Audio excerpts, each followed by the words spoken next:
안녕하세요. 한국학교폭력예방연구소장 정재준입니다. 자, 이번 시간에 각국의 학교폭력의 특징에 대해 살펴볼게요.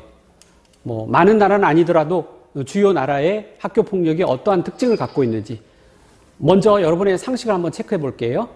자, 학교폭력 발생 시 해결의 주책임자, 법적으로 연결이 바른 것은 한국은 누구에게 학교폭력의 법적인 예방책이라든가 물론 여러 단체가 연결되어 있긴 하지만 그래도 구체적으로 그 부담을 지우고 있는지 아세요? 한국은 바로 교육감입니다. 교육감이 학폭에 대해 그래서 교육감 산하에 있는 교육지원청에서 학교폭력심의위원회가 열리는 거예요. 그리고 이의제기했을 때 교육청에서 바로 행정심판을 하고요. 미국은 바로 학부모에게 그 부담을 줍니다.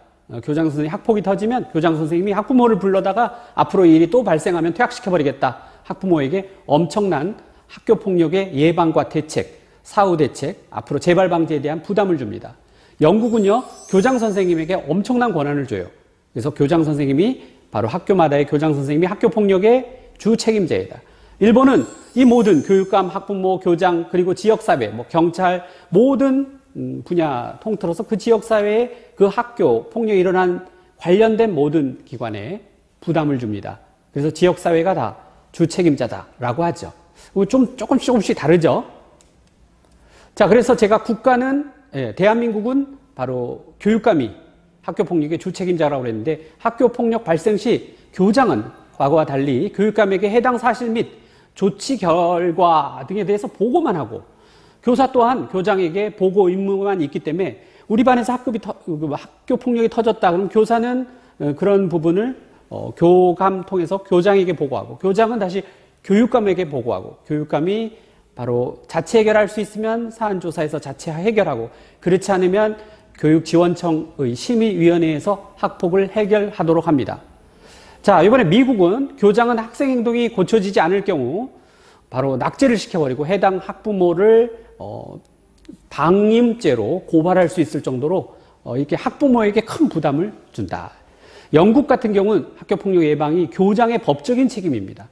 그래서 전체 학교는 폭력 근절을 위한 모든 수단 및 방법을 강구해야 되기 때문에 학교마다 자율권을 주고 그 학교의 교장 선생님이 학폭을 해결하도록 법적 책임을 부여하고 있습니다. 일본 같은 경우에는 학교폭력은 지역사회 문제로 인식을 하고 있어요. 그 개인이 아니라 또는 그 가정, 부모의 자식, 부모 이런 문제가 아니라 지역사회 전체의 문제로 인식해서 학교와 경찰, 지역사회의 인적, 물적 자원을 연계해서 바로 학폭에 대처하고 있습니다. 자, 우리나라는 바로 교육감에게 그 구체적인 학폭의 책임을 부여하고 있다고 했는데 우리 학폭법 제11조 보면 교육감의 임무에 대해서 나오죠. 교육감은 제11조의 2를 보면 학교폭력의 조사와 상담 이것도 교육감에게 제12조를 보면 바로 학교폭력대책심의위원회를 설치해서 교육감에게 그 모든 학폭에 대한 여러 권한과 책임을 부여하고 있다는 점. 자, 우리 미국의 학교폭력 특징을 한번 보겠습니다. 딱 보니까 이게 빨간 밑줄 친 게 뭐가 있어요? 바로 스쿨 슈팅스. 총기죠. 이게 아주 골칩니다. 미국은 굉장히 학교폭력을 예방하기 위해서 SPO라고 그러죠. 학교폭력 전담 경찰관도 학교마다 거의 배치되어 있고 많은 제도 프로그램이 있지만 이 슈팅 앞에서는 어떻게 할 수가 없는 거예요. 총기를 가져와서 쏘는데 1년에 무려 288건에 비해서 캐나다는 1년에 2건, 프랑스 2건, 독일 1건, 일본이나 이태리나 영국은 없단 말이에요. 이런 걸 보면 미국은 또 학교폭력이 다른 양상으로 전개되고 있다는 점. 바로 총기 사용이다라는 점이 특징이 되겠습니다. 일본의 학교폭력의 특징은 학교 내 폭력과 학교 외 폭력을 구별한다는 점입니다. 그래서 학교 내 폭력만 학교폭력으로 인정하고 그걸 통계를 잡고 이즘에도 또 분리해요. 무단결석 분리하고. 그렇기 때문에 이 통계가 굉장히 애매합니다. 일본의 학교폭력의 특징은 학급 내에서 일어난 학교폭력만 학교폭력으로 인정한다는 점. 우리나라 같은 경우는 학교 밖의 학교폭력도 학교폭력을 보죠. 이런 점이 다른 점일 것입니다. 독일의 학교폭력. 독일은 이민자가 많은 사회입니다. 그래서 초등학교 교사의 무려 3분의 1 이상이 바로 학생으로부터 1년간 육체적 폭행을 당할 정도의 서양 학생들은 굉장히 빨리 크죠.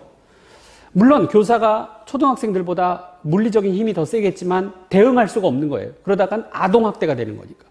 그러니까 그만큼 이 많은 학교폭력에 오히려 교사가 시달릴 정도이다. 그렇게 학교폭력을 일으키는 많은 주된 원인이 바로 이민자에게 있다는 점입니다. 뭐 터키계, 아랍계 굉장히 학교폭력을 많이 일으키고 있습니다. 자, 이렇게 각국의 학교폭력의 특징을 우리가 살펴보았습니다. 학교폭력의 근절 최선을 다하겠습니다. 감사합니다.